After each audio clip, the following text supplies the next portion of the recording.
Ta série est sur le point de revenir, mais tu ne te rappelles pas des saisons précédentes, tu as la flemme ou juste pas le temps.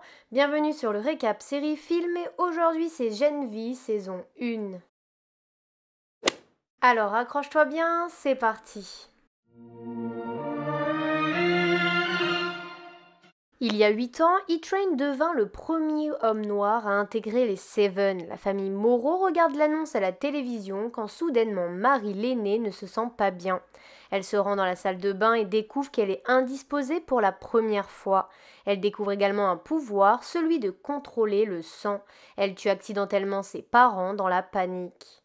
Dans le présent, Marie se trouve dans un orphelinat pour les enfants sup et n'a plus de contact avec sa petite sœur Annabeth, à qui elle souhaite prouver qu'elle n'est pas un monstre. Marie parvient à intégrer une université de sup. Elle y rencontre Emma, sa colocataire, qui peut changer de taille, ainsi que Luke, Golden Boy, le numéro 1 du campus. En découvrant son emploi du temps, Marie remarque qu'elle n'est pas inscrite au cours du professeur Brink, qu'elle souhaite vraiment intégrer. Elle se rend à son bureau et rencontre Jordan, numéro 2, qui a la particularité de changer de sexe et a différents pouvoirs selon l'apparence choisie. Marie tente de faire changer le professeur d'avis quant à sa participation à son cours, sans grand résultat. Le soir même, Marie aperçoit un jeune homme pourchassé par la sécurité du campus. Elle parvient à l'arrêter avec l'aide d'André, le meilleur ami de Luc, qui possède le pouvoir de télékinésie. La sécurité assure aux étudiants que le jeune homme est sous l'effet de la drogue, alors que ce dernier répète ne pas vouloir retourner dans un endroit qu'il appelle la forêt. On apprend alors que la forêt est en fait une sorte de prison. Le lendemain, Brink annonce à Luke qu'il a été accepté au sein des Seven. Pour fêter ça, Luke sort avec sa copine Kate et ses amis Jordan et André qui invitent également Marie. Marie et Luke font connaissance. Elle lui raconte qu'elle a tué ses parents et se confie par rapport à sa sœur. Quant à Luke, il lui confie qu'il a perdu son petit frère. Pendant la soirée, le groupe se drogue et en essayant d'impressionner une fille avec ses pouvoirs, André blesse mortellement quelqu'un.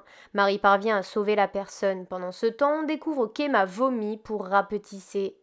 Le lendemain, Bryn convoque Marie et souhaite tout lui mettre sur le dos quant à l'accident de la veille pour que rien ne retombe sur André ou Luc et la renvoie donc du campus. Plus tard, Luc entend son frère Sam l'appeler et a une vision de lui qui lui demande son aide. Luc va voir Brink et le tue. Marie le voit faire. Luc tente de tout expliquer à Marie par rapport à son frère et la forêt, mais face à la réaction de la jeune fille, Luc devient agressif et tente de s'en prendre à elle. Jordan intervient et se bat contre Luc. Marie fuit et tombe sur André qui tente de calmer Luc. Celui-ci s'excuse et chuchote quelque chose à l'oreille de son meilleur ami avant de se suicider. Suite à l'accident, Vought déclare que Luc était sous l'emprise de la drogue et qu'il a eu une crise psychotique. Pour calmer l'opinion publique, Ashley souhaite faire d'André et Marie les nouveaux héros de Golden Keys. André devient numéro 1, Marie numéro 8, tandis que Jordan descend à la 5e place. Suite à ce que Luc lui a dit que son père possédait quelque chose, André interroge celui-ci sur Luc sans résultat. André informe Marie, mais celle-ci refuse d'être impliquée dans leur histoire. André enquête alors avec Kate puis récupère un téléphone dans la statue de son père. Sur celui-ci se trouve une vidéo de Luc expliquant que son frère est toujours vivant et que Brink était impliqué. Pendant ce temps, Emma passe du temps avec Justine et lui parle de son pouvoir. Celle-ci raconte tout sur ses réseaux sociaux. Marie reçoit un script pour l'interview qu'elle est censée donner avec André. Jordan lui demande de dire la vérité quant à son implication. Marie va se confier à Shetty, la doyenne. On apprend plus tard que celle-ci est également impliquée dans la forêt et les tortures que subit Sam. Alors que c'est l'heure de l'interview, André se rend dans le bureau de Brink et fouille son ordinateur. Il y découvre un fichier sur Sam et se rend compte qu'il s'agit du jeune homme qui l'a aidé à arrêter quelques jours plus tôt avec Marie. André se cache alors que les hommes de Vought viennent nettoyer le bureau de Brink comme ils l'ont fait avec la chambre de Luc. André suit les agents et découvre l'entrée de la forêt. Mais il se fait remarquer et se fait sauver par Kate qui a alors une crise pour avoir trop utilisé son pouvoir de persuasion. Sans André, Marie fait donc l'interview seule avec la journaliste qui la met mal à l'aise alors qu'elle lui a dit avoir contacté sa sœur et que celle-ci ne veut apparemment rien avoir à faire avec Marie. Cette dernière suit alors le script qu'on lui a fourni et n'évoque pas Jordan ni même André. Après l'interview, elle va voir Shetty car elle pense avoir fait le mauvais choix. Celle-ci la rassure. On apprend que 3 ans auparavant, Luke et Kate ont rendu visite à Sam à l'hôpital psychiatrique. Celui-ci était en pleine crise après la découverte publique du composé V. Il pense ainsi que c'est la faute de ses parents s'il est instable puisqu'ils lui ont administré du composé V, développant chez lui une super force. Sam tue un gardien mais est arrêté grâce à Kate. Plus tard, Luke apprend la mort de Sam et demande à Kate de lui faire oublier la douleur, mais celle-ci refuse. Au présent, Kate se réveille après avoir été emmenée dans sa chambre par André. Celui-ci lui montre ses découvertes et annonce souhaiter libérer Sam. Kate refuse qu'il se mette en danger et essaie de le convaincre. Ils passent la nuit ensemble. Pendant ce temps, Marie retrouve Emma et l'aide à retrouver une taille normale avec de la nourriture, mais elle continue à être en froid. Le lendemain, Marie va chez Shetty qui lui confie notamment avoir eu une fille. Elle demande également à Marie de l'accompagner au gala commémoratif en l'honneur de Brink. Le père d'André est déçu quant à l'absence de son fils à l'interview et l'oblige à l'accompagner au gala. La mère d'Emma débarque aussi pour le gala, obligeant Emma à venir avec elle pour redorer son image. Et enfin, les parents de Jordan viennent également, le père souhaitant que Jordan garde une apparence d'homme. Lors du gala, la mère d'Emma souhaite l'exploiter avec une télé-réalité. Emma refuse puis se réconcilie avec Marie. André rencontre Emma et lui demande de l'aide pour libérer Sam. Elle accepte et s'introduit dans la forêt. Emma parvient à se faufiler dans la cellule de Sam qui pense tout d'abord avoir des hallucinations. Les deux font connaissance et Emma lui dit qu'elle souhaite le faire sortir. Face au refus de Sam, elle lui raconte alors que c'est son frère qui l'envoie. La présence d'Emma est remarquée et la sécurité arrive dans la cellule de Sam. Emma tue un agent qui s'en prenait à Sam et les deux parviennent à s'enfuir en faisant plusieurs victimes. Ils trouvent refuge dans un ancien drive-in où Sam avait l'habitude d'aller avec Luke. Emma avoue alors que Luke est mort.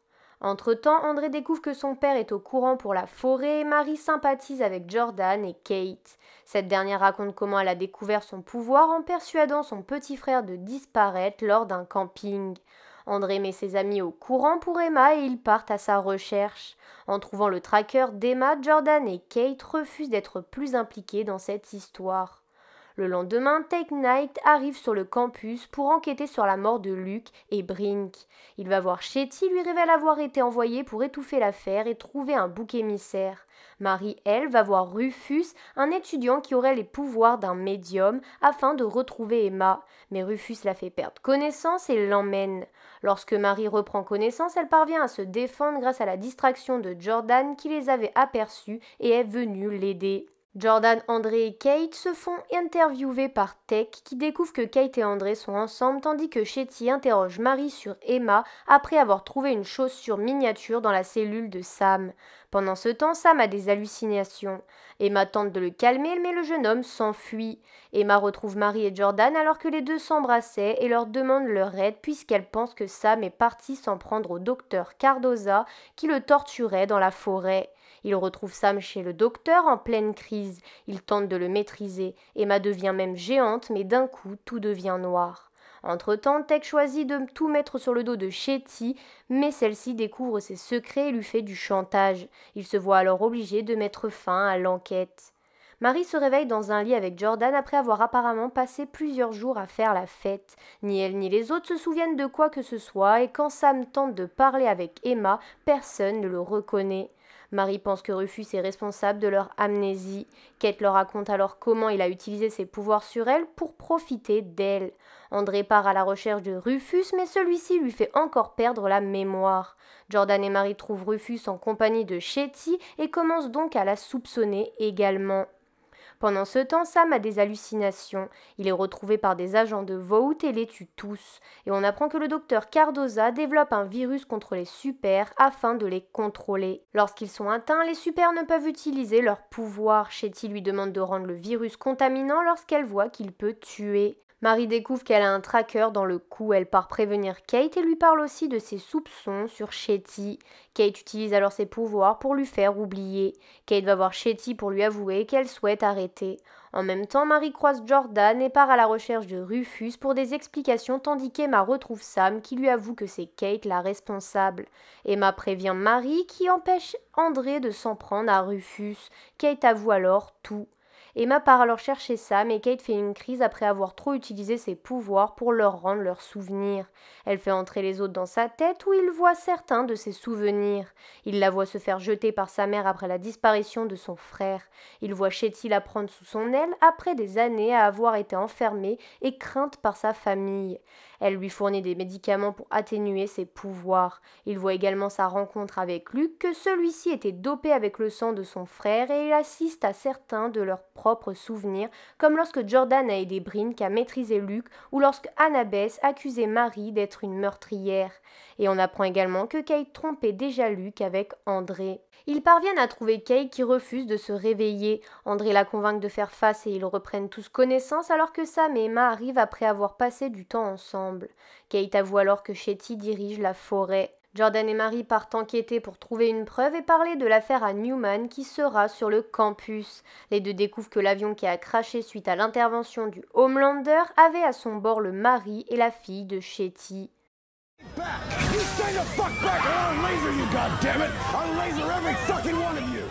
Alors qu'Emma laisse Sam dans sa chambre, celui-ci rencontre les autres étudiants et passe du temps avec eux. Rufus l'emmène assister au meeting de Newman qui ne se déroule pas comme prévu. Une grande partie des étudiants refusent qu'on les contrôle et commencent à manifester. Pendant ce temps, le père d'André perd connaissance pendant une interview. André reste avec lui et les médecins découvrent que leur pouvoir est toxique. Plus ils l'utilisent et plus ils seront malades sans chance de guérir. Mais son père demande à André de continuer à devenir un héros et de travailler pour Vought pour protéger la famille. Marie va parler à Newman et découvre qu'elles ont le même pouvoir. Elle lui raconte tout sur la forêt et Newman avoue que c'est grâce à elle que Marie est à l'université et lui promet de se charger de l'affaire tant qu'elle se tient tranquille. Entre-temps, le virus est maintenant contagieux et Shetty souhaite le propager. Cardoza prévient alors Newman et lui confie le virus pour empêcher Shetty d'y avoir accès. Newman le remercie en le tuant tandis que Shetty rencontre Mallory pour lui parler du virus. Mais cette dernière refuse d'être impliquée et envoie ses agents pour la surveiller. Shetty rentre chez elle et Kate la confronte. Kate prévient les autres et lorsqu'ils arrivent, Shetty est sous le contrôle de Kate. Elle avoue que l'université est une façade afin d'étudier les super et qu'elle souhaite provoquer une pandémie pour les tuer. Kate pousse Shetty à se suicider et empêche Marie de la sauver avec ses pouvoirs. Sam se range du côté de Kate. Les deux partent libérer la forêt alors que Ashley et d'autres employés de Vought se trouvent sur le campus pour choisir celui ou celle qui intégrera les Seven. Sam a des hallucinations de Luke et accepte que Kate utilise ses pouvoirs sur lui afin qu'il ne ressente plus rien. Après une dispute avec Sam, Emma parvient à rétrécir sans se faire vomir. Alors que les prisonniers libérés s'en prennent aux non-super, Ashley demande aux étudiants du top 10 de calmer la situation en attendant l'arrivée du Homelander. Marie et André tentent d'arrêter Kate qui envoie Maverick, un super invisible, pour attaquer Marie. Celle-ci parvient à localiser le sang de celui-ci pour le battre, tandis que Jordan met le conseil à l'abri. Sam attaque André et Marie fait exploser le bras de Kate alors que celle-ci allait s'en prendre à Jordan. Le Homelander débarque alors et ne comprend pas pourquoi Marie s'en prend à ses semblables. What kind of animal are you? Il utilise alors ses rayons laser contre elle et Blackout pour Marie. Elle se réveille plus tard avec Emma, Jordan et André dans une pièce sans issue tandis que Vought leur met tout sur le dos, acclamant Kate et Sam comme des héros. Dans une scène post-générique, on voit Butcher entrer dans les locaux de la forêt, ceci marquant la fin de la saison 1 de Gen V.